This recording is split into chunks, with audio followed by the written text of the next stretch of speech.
Welcome to program views makers. मैं हूं आपके साथ शाइस्ता यूसुफ। पंजाब और खैबर पख्तूनख्वा में इंतखाबात की तारीख का ऐलान कौन करेगा, इस हवाले से अहम तरीन केस का फैसला सुप्रीम कोर्ट ऑफ पाकिस्तान ने महफूज तो कर लिया है, जो कल 11 बजे सुनाया जाएगा। चीफ जस्टिस उमर अता बंदयाल की सरबराही में 5 रुकनी बेंच ने यह केस सुना है और हर फरीक ने अपने वकला के जरिए अदालत में दलाइल भी दे दिया है। दौरान समाअत चीफ जस्टिस उमर अता बंदयाल ने कहा कि हम सिर्फ आइन और कानून की निशानदेही करेंगे।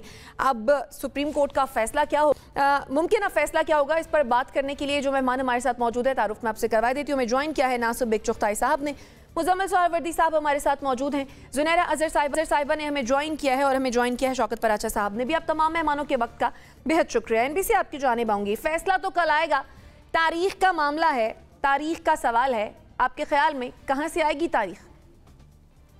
बकौल जस्टिस मंसूर शाह के रिश्ता हुआ नहीं है, तारीख की बातें कर रहे हैं आप लोग। तो हम भी तारीख पे तारीख की बातें किए जा रहे हैं। मेरा ख्याल है तारीख का ही फैसला आएगा कि तारीख का फैसला कौन करेगा। शायद सुप्रीम कोर्ट इस बारे में फैसला देगी। सुप्रीम कोर्ट खुद ना सुप्रीम कोर्ट ना प्रेसिडेंट कोई तारीख नहीं दे सकता। सच्ची बात यह है, जो लॉ में लिखा हुआ है, जो कानून मौजूद है, और सुप्रीम कोर्ट बार बार कह चुकी है कि इंतखाबात का इनेकाद किसका काम है, किसका मशवरा है। सूबा सरहद में डिफरेंट सूरत हाल है, पंजाब में मुख्तलिफ सूरत हाल है। पंजाब में और सरहद में यकीनी तौर पर मुशावरत होनी है इलेक्शन कमीशन के साथ। और सूबाई मसला है ये। प्रेसिडेंट साहब ने हमारी बात नहीं मानी थी, अब वकील को पैसे दे के उसकी बात मान ली कि KP की जो एडवाइस थी वो विड्रॉ कर ली उन्होंने, विड्रॉ कर लेंगे। वो यकीन दहानी कराई गई है और उस पर बात भी हुई है कि आपने कंटेम्प्ट नहीं की थी क्या ये डेट देकर बगैर। ये अलग बात है। बात ये है कि बहुत दिलचस्प आज की और कल की जो हियरिंग है वो रही है। एक मरहले पर तो कोर्ट ने पॉलिटिकल पार्टीज़ के मैदान में गेंद डाल दी थी कि जाएं आप खेलें, इससे क्या खेल लें, लेकिन बहुत श्रूडली पॉलिटिकल पार्टी उससे बाहर निकल गई। उनका हमारा काम ही नहीं है डेट देना। जिसका काम है वो डेट दे और वो इंतखाबात करा दे। और अटॉर्नी जनरल ने बहुत वाज़ेह कर दिया कि 90 डेज़ में इंतखाबात होने हैं और इसके अलावा और कोई रास्ता नहीं है। फिर आज जो क्लोजिंग रिमार्क्स हैं चीफ जस्टिस के, वो बहुत इंपॉर्टेंट है कि अगर कोई ठोस वजह हो, कोई माकूल वजह हो, तो ये अदालत यानी सुप्रीम कोर्ट गौर कर सकती है इंतखाबात को आगे बढ़ाने का। लेकिन इस वक्त के हालात में इंतखाबात 90 डेज में ही होने चाहिए। और अब तय ये करना है कि इंतखाब कौन कराएगा। इंतखाब इलेक्शन कमीशन कराएगा, डेट कौन देगा, डेट इलेक्शन कमीशन गवर्नर से मशवरे के बाद देगा। मेरा ख्याल ये है कि यही इसका जिस्ट है इस पूरी कार्रवाई का। जब बड़े बड़े वकील आए थे और उन्होंने बहुत सी बातें भी की थी कि असम्बली तोड़ी गलत गई, इस पर गौर ही नहीं हुआ। खैर कि अगर जो चीफ जस्टिस ने कहा था कि गौर करेंगे, खैर आगे चलें, क्योंकि अब जो बात नहीं हुई वो रात गई बात गई। सही। जुनैरा, फैसला महफूज हो गया है, सबने दलाइल भी दे दिए हैं। आपके ख्याल में मुमकिन फैसला क्या हो सकता है?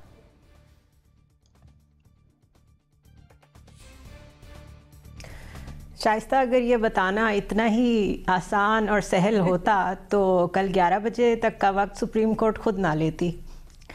तो इसलिए बेहतर है कि मैं भी कल 11 बजे तक का ही इंतज़ार करूं। अलबत्ता ये ज़रूर है कि एक बिगर पिक्चर के तौर पे देखा मैंने इस केस को। आज का दिन तो जैसा भी गुजरा, लेकिन जब से ये आज खुद नोटिस हुआ है तब से लेके अब तक जो एक्टिविटी थी पॉलिटिशियंस की, जजेस की, वो सब बता रही थी कि कितना इन्फ्लुएंस है और कितना ज़्यादा लोग मोहतात हैं। ख़ुद जजेस कितने मोहतात हैं। 4 ने अपने आप को बेंच से अलग कर लिया। चलें, अच्छा किया, उन्होंने कहा होगा कि हम तो पहले ही इतने कंट्रोवर्शियल हो गए हैं, तो चलें, जिस वजह से भी किया।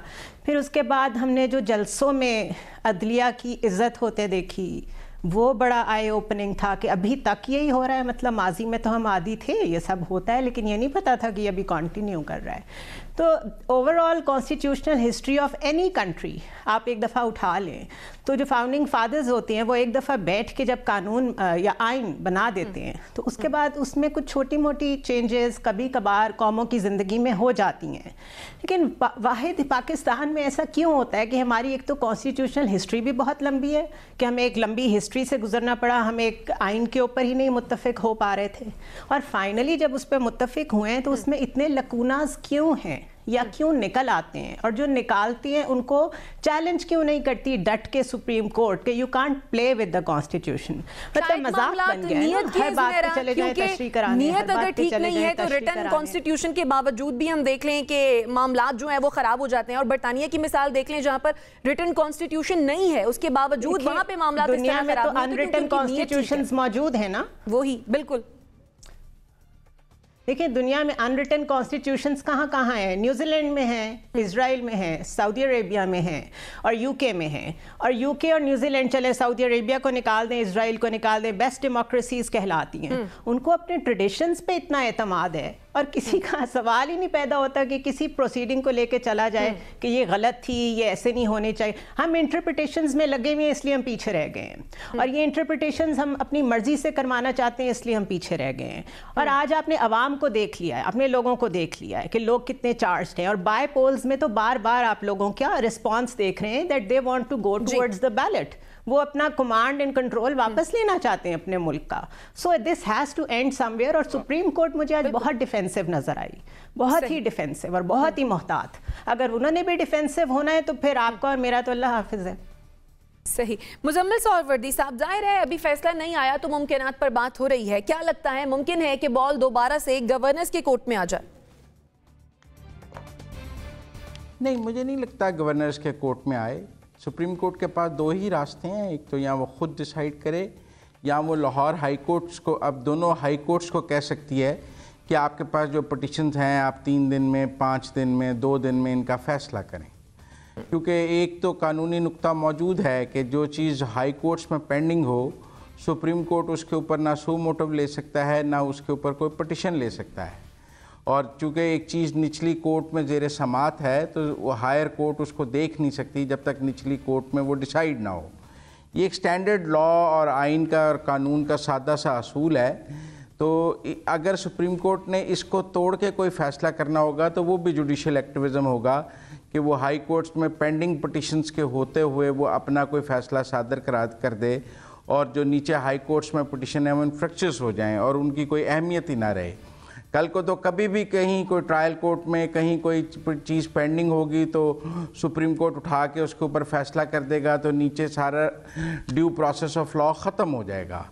तो मुझे लगता है कि ये सुप्रीम कोर्ट के लिए एक बहुत बड़ा जो है बैरियर होगा कि उसने लाहौर जो दोनों हाई कोर्ट्स की पिटिशन्स हैं उनको नज़रअंदाज करते हुए कोई फ़ैसला देना है या हाई कोर्ट्स को डायरेक्ट करना है कि आप 2 दिन में, 3 दिन में, 1 दिन में इन पिटिशन्स का फ़ैसला करें ताकि उसकी अपील उनके पास आ सके और वो फिर उसके ऊपर फ़ैसला कर सकें।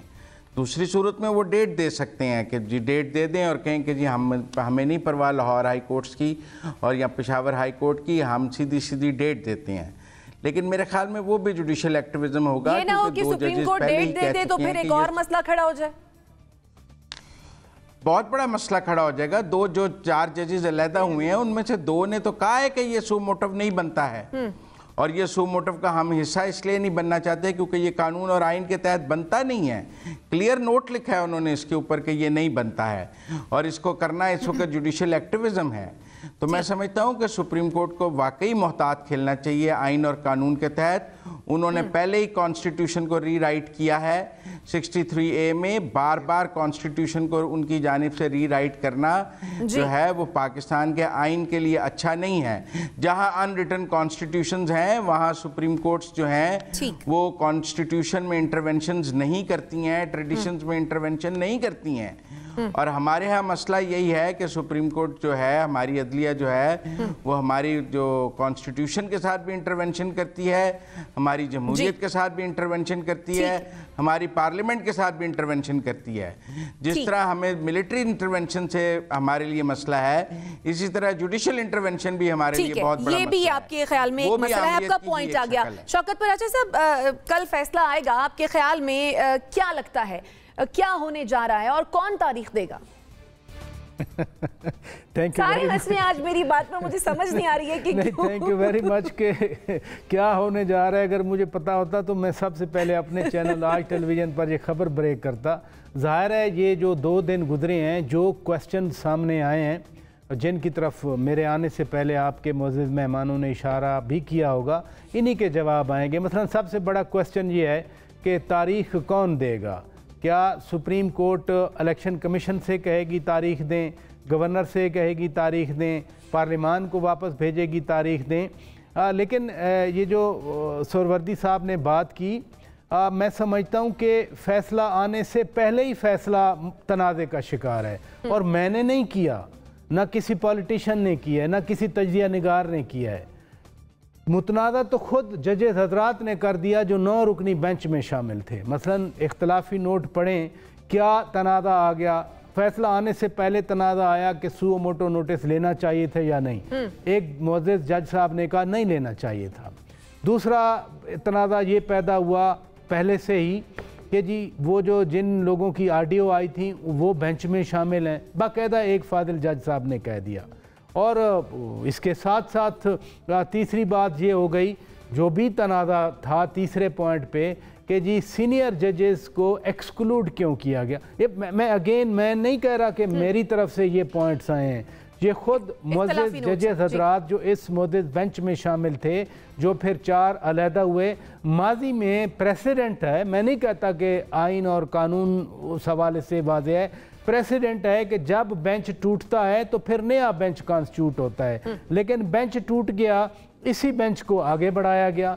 तो लिहाजा कल जो फैसला भी आए, मैं उसको तो प्री जज नहीं कर सकता। 2 पॉइंट्स मैं समझता हूँ उसमें बड़े वाजे होंगे। नंबर 1 कि ज़रूर उस फैसले में होगा कि कौन तारीख देगा।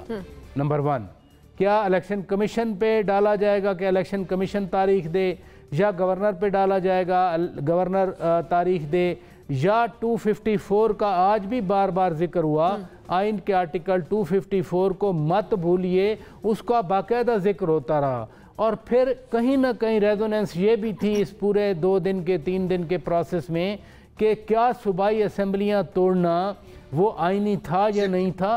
तो एक अजीब सी सूरत हाल है आपके लिए, मेरे लिए, आपके दीगर पैनलिस्ट के लिए, या जो बाकी चैनल्स पे बात करेंगे, कि हर कोई अपनी अपनी बात करेगा बैठकर।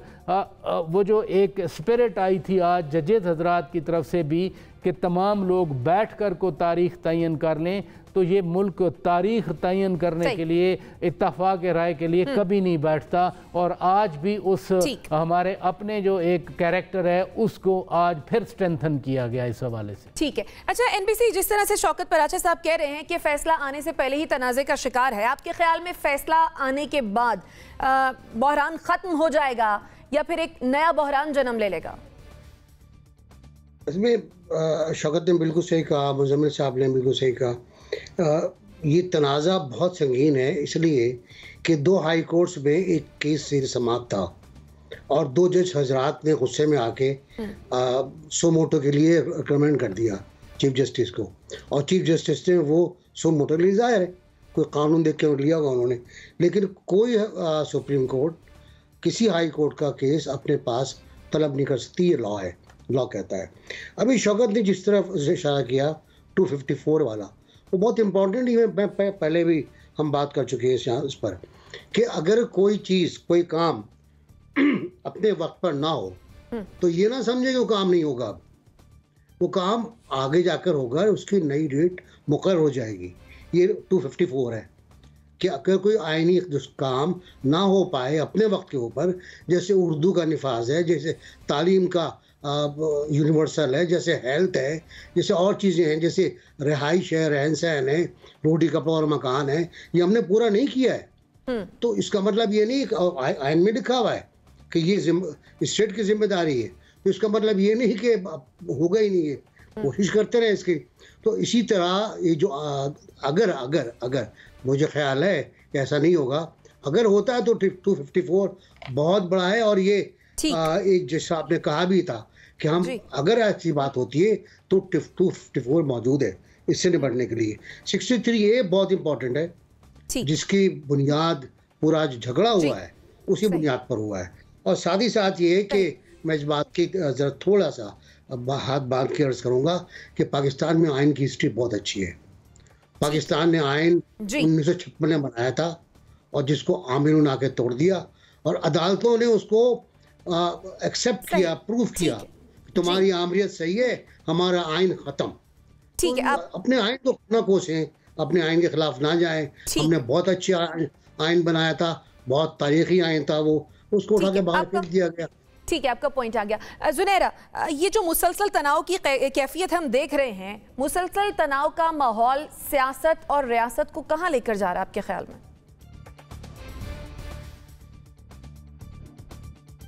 कहीं भी नहीं लेके जा रहा, यही तो मसला है। हमें तो कहीं पहुंचना था, तो इसने जो हॉल्ट लगाया हुआ है और इसने जो एक ही जगह पे हमें, जैसे हमें जगह जगह अपने ही मुल्क में बैरियर्स का सामना है, उसी तरह मुल्क को भी बैरियर का सामना है, सिर्फ इसलिए कि कुछ लोगों को कुछ चीज़ चाहिए, उनको अपनी मर्ज़ी की फील्ड चाहिए, अपनी मर्ज़ी के इंतखाबात चाहिए, अपनी मर्ज़ी के कैंडिडेट्स चाहिए। उनकी गवर्नमेंट इस वक्त इतनी एलियनेटेड है, मतलब आप एक तरफ मरीम नवाज़ के जलसे देखें और दूसरी तरफ आप शहबाज शरीफ की गवर्नमेंट देखें, आपको दोनों में एक डिस्कनेक्ट नज़र आता है। गवर्नमेंट में होते हुए भी, गवर्नमेंट का हिस्सा होते हुए भी मरीम नवाज़ इस वक्त कैंपेन चला रही हैं। Bilawal Bhutto Munich security conference में ये कह के आए हैं कि Pakistan is transitioning very well towards democracy, और यहाँ आके कहते हैं कि पाकिस्तान संगीन आइनी और सियासी बहरान का शिकार है। तो ये जो डायकॉटमी है, अगर आप इतने कन्फ्यूज्ड हैं तो छोड़ दें सुप्रीम कोर्ट को 2 मिनट के लिए। कॉमन सेंस कहती है कि go back to the basics. आप भी कह दें कि ठीक है, मईशत भी नहीं हमसे चल रही, गवर्नेंस भी ठीक नहीं हो रही, रिट भी नहीं है, लेट्स गो फॉर इलेक्शंस। एक दफ़ा हार जाएंगे, ज़्यादा से ज़्यादा दोबारा आ जाएंगे और हो सकता है जीत भी जाएं, बिकॉज बहुत बोल्ड फैसला होगा कि इन हालात में आप कहें कि let's go to the people. लेकिन इस वक्त पावर स्ट्रगल चल रही है। इस वक्त कुछ लोग ये चाहते हैं कि चीज़ें जो मर्जी हो जाए हमारे हाथ से ना निकलें। ये बहुत टाइम तक हो नहीं सकेगा, और जब तक भी इसको ड्रैग करेंगे, सुप्रीम कोर्ट या कोई भी आईनी इदारा जो बीच में आएगा वो भी कंट्रोवर्शियल होगा, वो भी कंट्रोवर्शियल होगा। ठीक है, मुजम्मिल सौरवर्दी साहब, गवर्नर खैबर पख्तूनख्वा और सदर मुमलकत की मुलाकात हुई है, क्या मुमकिन है कि कल का फैसला आने से पहले ही कुछ मामला तय पा जाएं, कुछ हो जाए? मेरे ख्याल है सदर ने अपनी फेस सेविंग की है। उन्होंने गलत तारीख दी थी KP की, उनको अख्तियार नहीं था KP की तारीख देने का, लेकिन वो इमरान खान की मोहब्बत में आइन और कानून अक्सर भूल जाते हैं। कभी असेंबलियाँ तोड़ देते हैं, कभी कुछ कर देते हैं। जब इमरान खान उन्हें कोई काम व्हाट्सएप पे कह दें तो वो ये भूल जाते हैं कि वो सदर हैं। तो मुजम्मिल साहब, फिर गवर्नर किसकी मोहब्बत में काम करना बहुत ज़रूरी समझते हैं। बहुत तेज आदमी है। मैं पूछ रही हूँ कि गवर्नर साहब किसकी मोहब्बत में? गवर्नर साहब के पास अभी वक्त मौजूद है, हाई कोर्ट ने अभी उन्हें कहा नहीं, उन्होंने जवाब नहीं दिया, 44 दिन गुजर गए, लीगल प्रोसेस में है। 45वां दिन है। सो व्हाट, इमरान खान अदम एतमाद पर 15 दिन में वोटिंग होनी थी, नहीं कराई इमरान खान साहब ने, 6 आर्टिकल 6 लग गया। जाके 24वें दिन उन्होंने इजलास बुलाया, 31वें दिन जाके उन्होंने मुस्तरद की। आइन में 15 दिन लिखे हुए थे, उन्होंने करा ली थी 15 दिन में वोटिंग, आर्टिकल 6 लग गया था। 15 दिन बाद हो गई वोटिंग।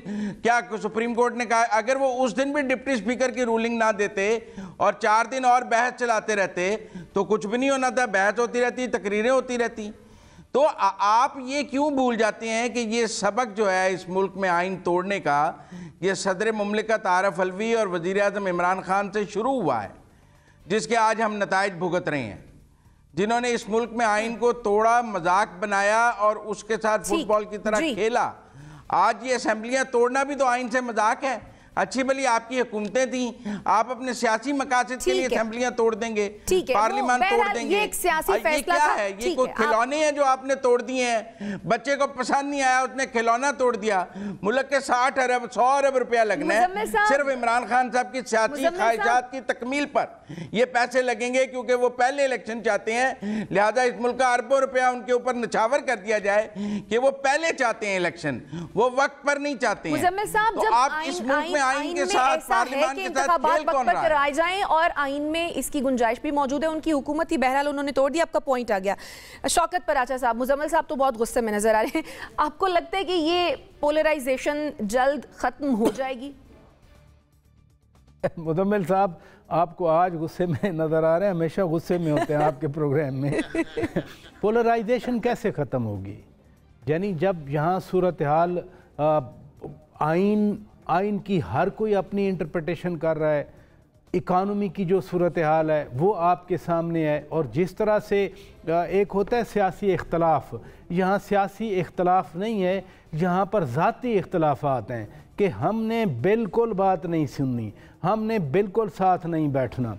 और खान साहब जब वज़ीर आज़म थे, ये पुलवामा, आजकल हम पुलवामा की बात कर रहे हैं, अभिनंदन की बात कर रहे हैं, उस वक्त भी एक सिक्योरिटी पे इजलास हुआ था। वज़ीर आज़म साहब उस इजलास में महज इसलिए शिरकत के लिए नहीं आए थे कि वहाँ शहबाज शरीफ और बिलावल भुट्टो जरदारी बैठे हुए थे, और ये नहीं कुछ छुपाते हैं, वो तो पब्लिकली कहते हैं कि ये लोग करप्ट हैं, मैं इनके साथ हाथ नहीं मिलाऊंगा। लेकिन जिस एपीसी का ऐलान किया गया था वो भी तो अभी तक नहीं बुलाई ना। एपीसी का ऐलान किया गया था तो इनकार हो गए ना, एपीसी में शिरकत से इनकार कर दिए गए। सीधी सी बात है कि हम नहीं आएंगे, किसी ने भी इनकार किया हो, मैं अब किसी एक पार्टी की बात नहीं कर रहा। यानी इधर से शुरू हो जाते हैं सरे महल, इधर से फरागोगी शुरू हो जाती है, वो 5 किरात 4 किरात की अंगूठियाँ शुरू हो जाती हैं, तोशा खाना शुरू हो जाता है। आज भी तो तोशा खाना वाली पेशी थी ना।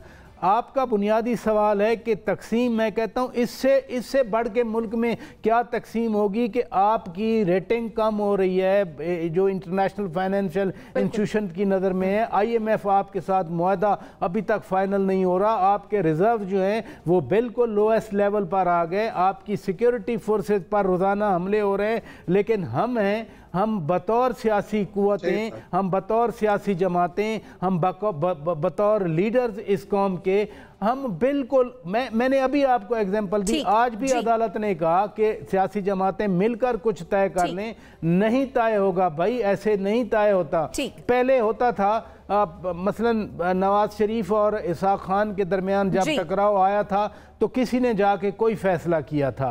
अब वो कुव्वतें पीछे हो गई, उन्होंने कहा अच्छा ज्यादा अक्लमंद हैं आप तो करें फैसला, और उसका नतीजा आज हम देख रहे हैं। ठीक है, उसका नतीजा हम देख रहे हैं। नाज़रीन, छोटा ब्रेक लेते हैं और फिर वापस आते हैं। स्टे विद अस।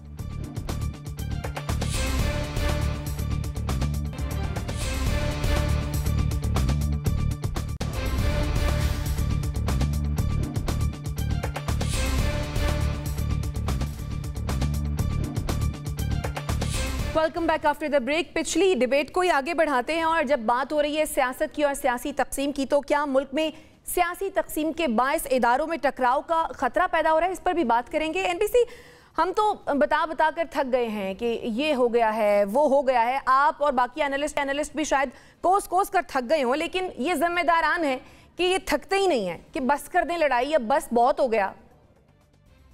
बस कर दो, बस बहुत कहा हमने ताने भी दिए, हमने हक़ाइक़ भी बयान किए, हमने बताया भी, हमने कहा माफ़ी मांग लो, अपने जुराइम को कबूल करके कह दो कि हम आइंदा नहीं करेंगे।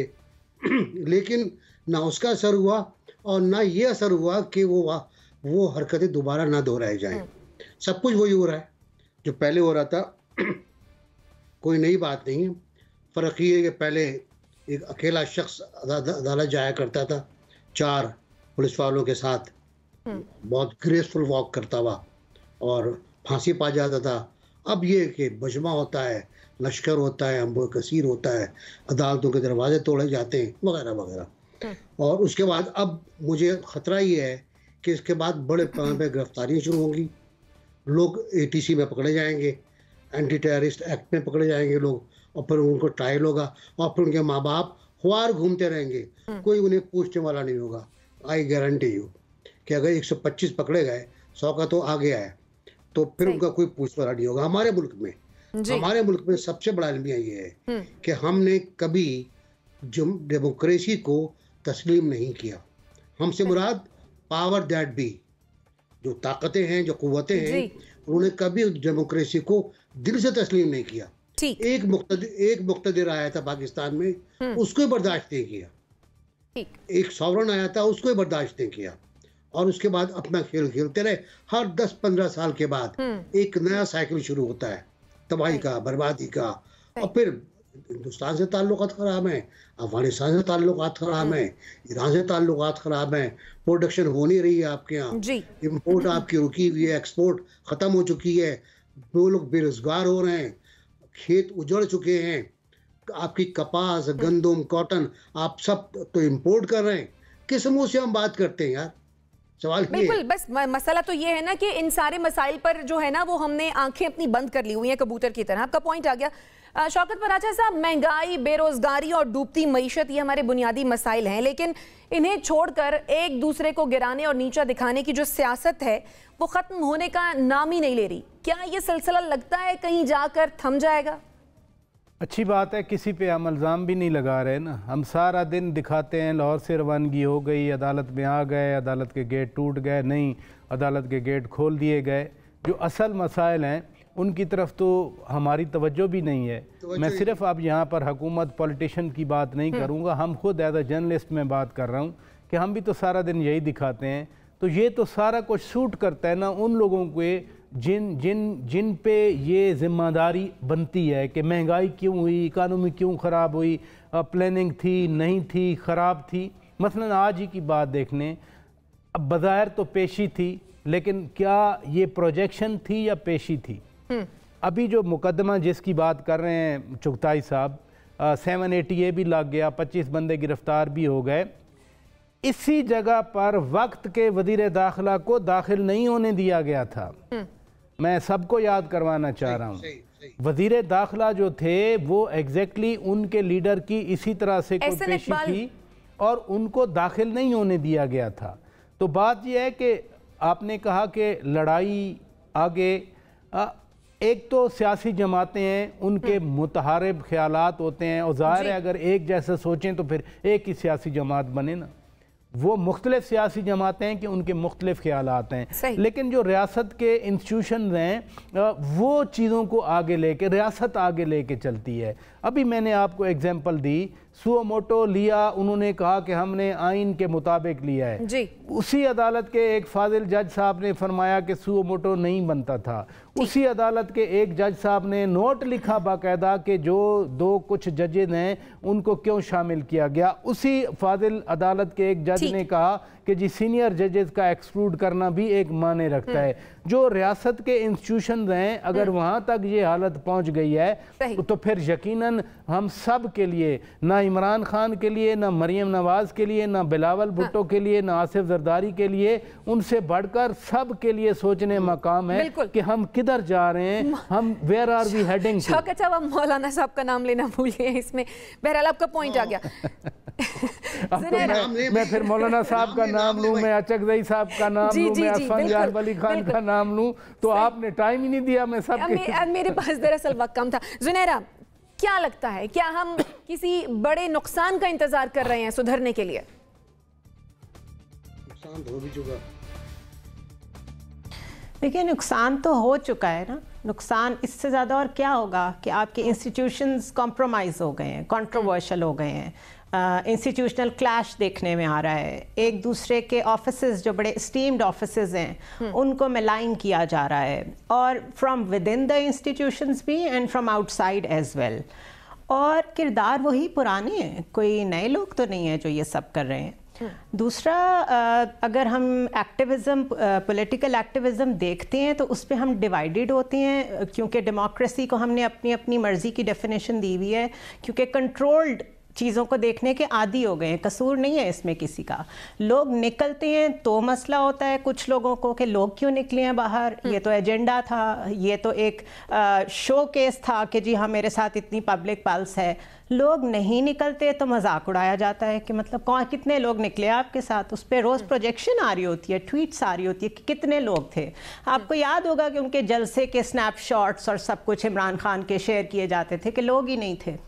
तो या तो फिर आप लोगों को निकलने दें और उनको जज भी करने दें चीज़ों को, या आप तय कर लें कि आपने लोगों को बाहर नहीं आने देना, कुछ इदारों ने और कुछ जगहों पे बैठ के चीज़ों के फैसले होने हैं। तो हम खुद भी कंफ्यूज्ड हैं, रोज़ाना कंफ्यूजन को कंप्लेसेंट होके फैलाते हैं हम सोशल मीडिया पे। जहाँ तक बात रह गई मीडिया की, मेन स्ट्रीम की, तो शौकत साहब thank you so much for saying that, लेकिन हमारी कितनी से होती है इस चीज़ में कि हमने टीवी पे क्या दिखाना है और क्या कहना है और कितना कहना है।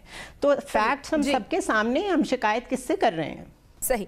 मुजम्मिल साहब, ये जो सियासी तकसीम है, आपके ख्याल में क्या ये इदारों में टकराव का बाइस बन रही है? देखिए, पाकिस्तान में सियासी तकसीम हमने 70 की दिहाई में देखी, जब भुट्टो और कौमी इत्तेहाद के दरमियान थी, और उसके नतीजे में हमने फिर मुल्क में एक तवील मार्शल लॉ देखा।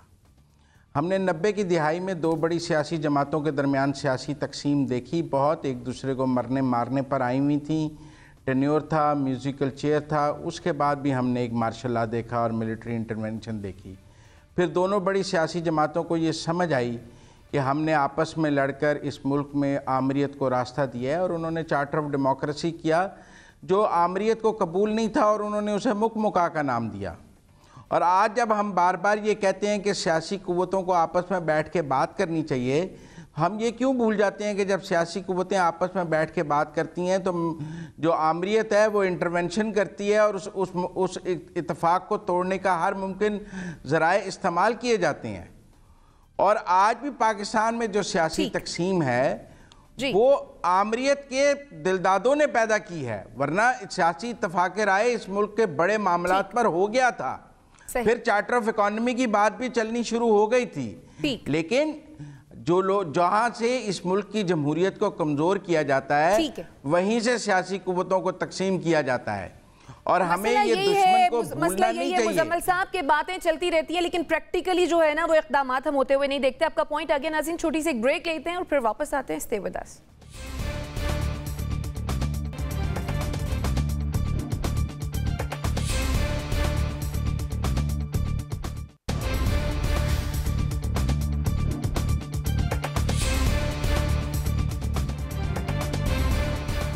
Welcome back after the break. मुल्क में बढ़ती हुई महंगाई, जखीरा अंदोजी और मुनाफाखोरी को रोकने के लिए हुकूमत मुतहरिक हो गई है। वज़ीर आज़म ने माह रमज़ान में ऐसे अफराद से निपटने के लिए वफाकी और सूबाई कानून नाफिज करने वाले इदारों और ज़िले इंतजामिया को फ्री हैंड दे दिया है। अब सवाल यह है कि क्या अब महंगाई पर काबू पाया जा सकेगा? शौकत पराचा साहब, कोई फ़र्क पड़ेगा? देखिए, मैं तो पहले महंगाई पे बात कर गया हूँ कि कोई तवज्जो नहीं है, लेकिन एक नुक्ता जो अभी मॉब के हवाले से बात हुई थी कि मॉब आया था, गेट तोड़ा या खोला गया, वैसे तो जेल भरो तहरीक है, लेकिन आज तो ज़मानतों के लिए खान साहब आए थे, और यही बात नासरा जावेद इकबाल साहिबा ने कही बड़ी खूबसूरती से। तो तवज्जो महंगाई शहंगाई की तरफ नहीं है, तवज्जो ना खजाना खाली होने की तरफ है। इंतज़ामिया, मैं कह रहा हूँ पहले हर कोई डिवाइडेड है, जब इंस्टीट्यूशन डिवाइड हो गए तो फिर real issues at the back burner. सही। मुजम्मिल साहब, नहीं, मैं समझता हूँ कि ये जो है ना, ये क्या आज हुकूमत ने फ्री हैंड दे दिया है, तो पहले महंगाई के लिए फ्री हैंड दिया हुआ था, आज महंगाई रोकने के लिए फ्री हैंड दे दिया, तो पहले महंगाई करने के लिए फ्री हैंड दे दिया था। मज़े का खेस बात है। बहरहाल महंगाई इस हुकूमत का सबसे बड़ा फेलियर है, और वो उनके माथे पे एक दाग के तौर पे मौजूद है जिसको डिफेंड नहीं किया जा सकता, और ये उनकी परफॉर्मेंस में उनके बैड क्रेडिट में जाएगा।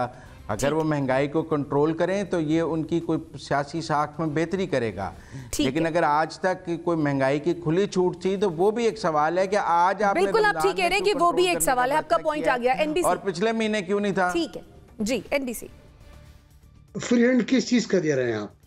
मेरा सवाल बुनियादी ये है, रिश्वत बढ़ाने का, रिश्वत के रेट में इजाफे का, दुकानों पर छापे मारने का, उसके बाद मुकम्मल करके माल तोड़ने का। ये नहीं चलेगा, बहुत हो गया। इस मुल्क में ड्रामे बहुत हो गए, रमज़ान के पैकेज बहुत हो गए, रमज़ान में रेट्स बहुत हो गए। यार, मैं यूरोप भी गया हूँ जी, और जगह भी गया हूँ, सऊदी अरब भी मैं रहा हूँ। वहाँ रमज़ान की जो सेल होती है बड़ी ईमानदारी से होती है, बिल्कुल बहुत ईमानदार। हमारे मुकम्मा बेईमानी से होती है, हमारे यहाँ उल्टा ज्यादा जो है वो बेईमानी शुरू हो जाती है। जुनैरा, रमज़ान आता नहीं है, शदीद महंगाई पहले ही हो जाती है, अभी कुछ बेहतर होगा?